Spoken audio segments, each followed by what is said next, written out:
some people taking bath in Haridwar, a city, and they call themselves, hey, I worship the God in the heaven, my prophet, the son of the God, Jesus. Other ones say, it's Allah, the one true God. Who's the prophet? Prophet Muhammad, may peace be upon him. They have taken the dip in another city.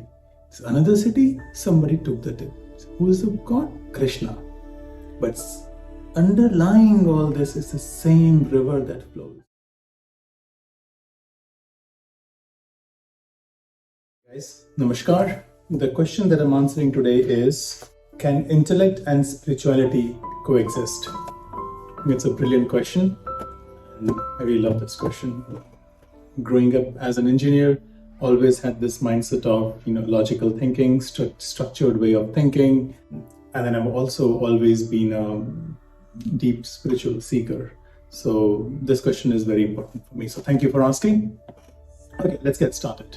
We'll try to cover a fair bit amount from the lens of intellectual thinking, intellectual way of thinking, scientific way of thinking, and then I think it makes sense to talk about non-dualistic paths. Then it makes sense to talk about dualistic paths. See if there is a way where dualistic and non-dualistic paths meet. And just to give you some example, non-dualistic path is the path of Buddhism, Jainism, Advaita Vedanta, and dualistic path is where I am different from the thee, which is Christianity, Islam, and some parts of Hinduism, and so on and so on. So we'll try to see if they both meet anywhere or there's a common element between the both, in other words, right? Okay, so intellect and then the spirituality, can they both coexist? Let's get started. Let's try to understand the intellect. First of all, I'm a big believer of this.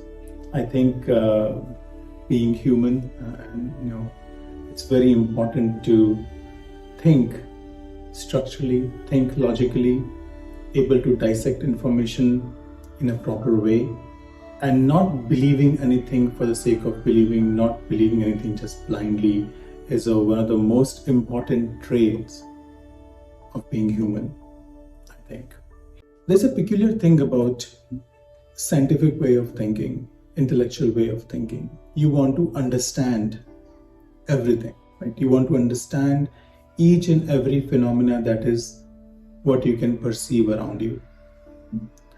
If you have understood everything about the Earth, you want to go to the Mars. Then you want to go to all the other planets, and so on. Just giving an example, right? Let's take an example that I want to understand. Let's say I want to understand this watch. Even take a more deeper example. Let's say if I want to understand a flower. So what I will do, I will try to understand all the subsystems of it. I'll divide the flower into systems, subsystems, all the way to the atomic level. Very much like humans, for example, right?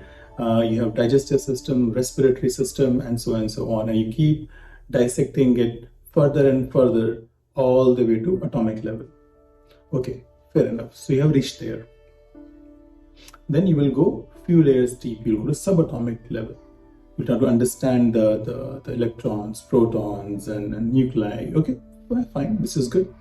So far, I've gotten all the information about flower from starting to the petals to all the way to subatomic level.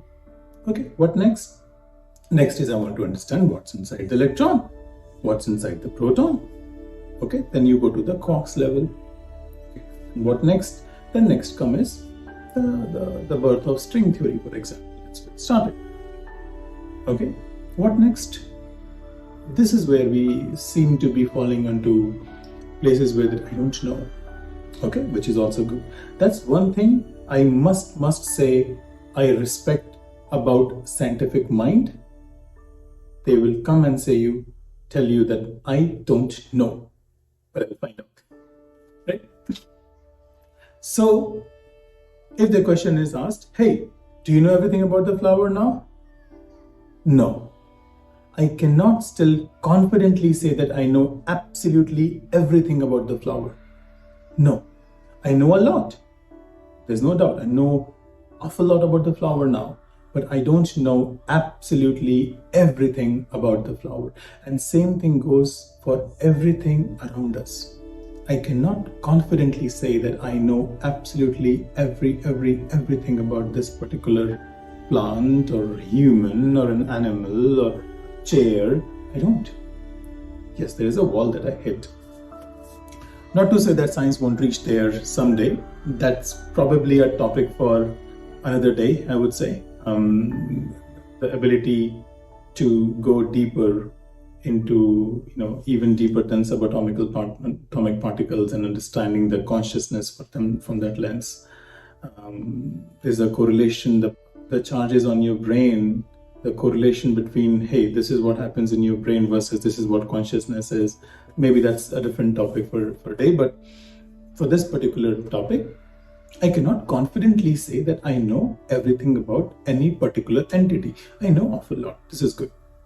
But what happens in this process of dissecting is I miss the experience of the flower, the experience of sitting next to the flower and taking that fragrance in the garden. That is completely missed in dissecting the flower. Something to keep this in mind for now. Now let's look at the other lens, which is the spiritual lens. And I'll go with the non-dualistic form first, because this is where it's easier for the intellectual mind to grasp the non-dualistic one and not the dualistic form, which is also a problem in my eyes. I'll talk about it. In the non-dualistic path, idea is that I am the. Buddhists call it Shunyam, there is nothingness. Advaita Vedanta call it infinity. That I am the. What is the? The is infinite. The one which was there before the creation supports the creation throughout and which will exist after the creation. And from this from this infinity or this shunyam, all that variations that we see, it appears and dissolves back into it. So from a spirituality lens, I have turned the lens around me now. Instead of focusing on the flower, I'm trying to focus on myself and trying to understand this the. If our limitations were there to understand the flower itself, there are limitations to understand this the, this truth, this consciousness. There is a bit of a limitation there. Everything that we have developed is moving, is at a constant pace. Shunyam, the infinity, it's constant. Every instrument that we have developed or we will develop in the future, it will move. It will be on the move. From that instrument, if we want to understand something which is immovable, always present, existent, they will have a relative movement which will always give you flawed results. So you see the dichotomy here. I'm turning the lens around now and trying to understand myself. I'm trying to understand myself from the lens of physical attributes. Just as what I did to the flower, I'm trying to do this to myself. I'll tell you a story. Story is of my friend Dhundumal. So Dhundumal, we were young boys and he said, I want to take a bath in Ganges, take a dip in Ganges. I said, okay, let's go. And we went to, there was a place next to a city called Anupshar, next to where we used to live. So we went there. We went in, came out. How was it? Very nice, very nice. But I want to take the dip in the entire Ganges. But you just did, didn't you? Oh, no. Entire Ganges, right from the Himalayas, all the way to the Bay of Bengal. I want to take a dip in this Ganges. I said, okay, very smart. How will you do it, Dhundumal? And he said, I'll go to each village, each city, wherever the Ganges flow, and I'll take the dip there. Then only I will know. I said, okay, so even if you do that, if you go to every village where the river flows, take a dip, come out, go to the next village, take a dip, come out, the next village. You think you will have taken the dip in entire Ganges? Won't you miss the parts in between? Yes, that's true. What Dhundumal couldn't understand was two. take the dip in entire Ganges, you have to become the Ganges.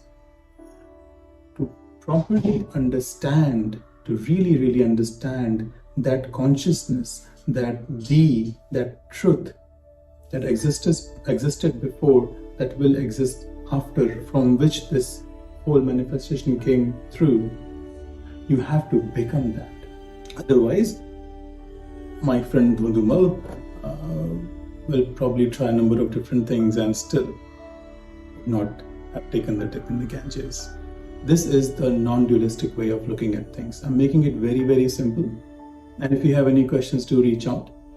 Other way is dualistic forms. Now, what are these dualistic forms? This is, I am this, I am me, and the God is that. What is the God? Father in the heaven, Allah, Christ, Ram, all the different forms. Spirituality is all about able to understand that all these different manifestations of gods are also coming from the same thee.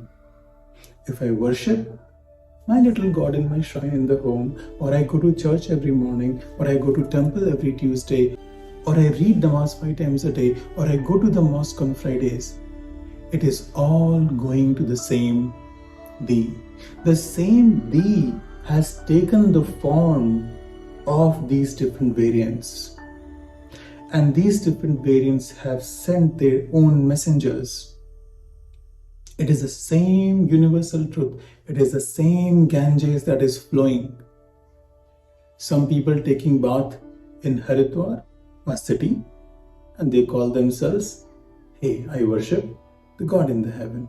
My prophet, the son of the God, Jesus. Other ones say, it's Allah, the one true God. Who's the prophet? Prophet Muhammad, may peace be upon him. They have taken the dip in another city. It's another city, somebody took the dip. Who is the God? Krishna. But underlying all this is the same river that flows. I hope this is making a bit of sense to you. And that's why I was saying initially that the dualistic parts or dualistic paths and non-dualistic paths, they essentially are the same thing. One has to have this deeper level of understanding to see through the differences aren't there. They all are the same thing, calling same consciousness in different ways. This way of thinking, this way of intellectually looking at things and still able to devote yourself to the path, whatever path your path is the way intellect and spirituality, in my humble opinion, can exist. I trust this makes sense to you, and I wish you all the very best. In the end, my namaskar to the spark of divinity in each one of you. Hey guys, if you like it, please like it, subscribe it, and share with your friends and family. If they find value in it, they will thank you. Also, in the description below, I've added a few really good, very valuable guides for you, all of it for free of cost. Number 1 is Digital Detox, 7 proven tips in terms of how to stay aware and in technology, but at the same time, stay away from it. Second guide is 7 signs that you're living in your universal harmony. Please check it out. The third one is a resource booklet that I've created, the list of all the books, videos, documentaries, podcasts that will help you in your life, professionally, personally, and understanding deeper layers of life. I've also published a book, Discover Your Dharma as It Is. It's on Amazon. Check it out. It's full of interactive stories, interactive exercises, and the definition, interpretation of Dharma, which is more meaningful, more useful in the modern context. Thank you very much. And if you have any more questions, please reach out to me. Thank you.